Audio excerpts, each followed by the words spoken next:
Hey Nagani.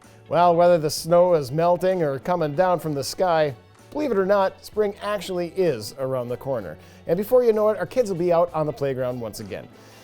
Now, not all playgrounds are suitable for all children, and not all the community and economic development that's happening in town is happening at Teal Lake or downtown. I caught up with City Manager Nate Heffron at Midtown Bakery to talk about the new sensory park that was just announced. Here's what he had to say. The city of Nagani recently just created a committee to help review one of our parks we have had in the community for quite some time. If those that live over in the Ann Street location are familiar with the playground park we kind of have over there, it really is an underutilized park. And I got the idea of commissioning a sensory park committee when we were doing some public hearings on our playground that we're going to be building in downtown Nagani here this year. And some questions got brought up where there are some children that really can't play as well or feel safe or can be in a safe space when they're out on the playground. And some parents were like, well, are we going to put up a fence or any type of way to kind of barricade the kids from getting out on the streets and potentially, getting hit by a car or running off somewhere, then we can't find them and all that. And that brought up, some interesting thoughts in my mind. Like, well, if we're going to invest in our parks in our community, we have to invest for all people in our community. And we don't need to build the same park every single time. So we have a great park over at Miners Park. We're going to be building this awesome park over here at Jackson Mine Park.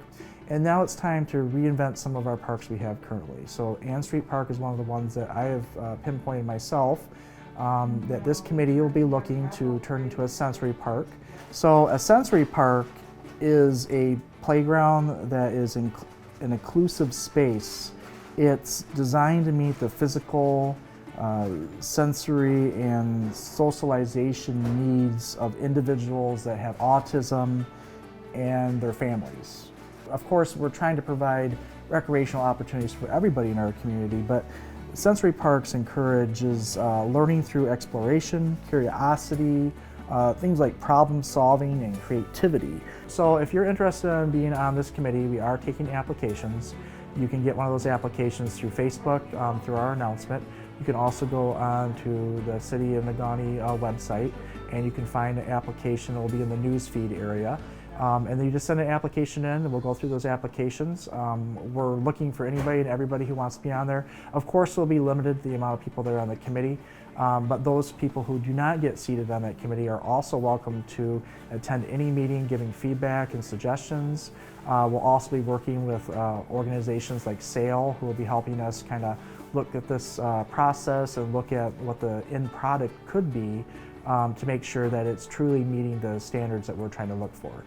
And then we want people on this committee that can help us understand a commonality of what happens with children that need different spaces than folks that just go to everyday parks. Those considerations would be brought forth to the forefront.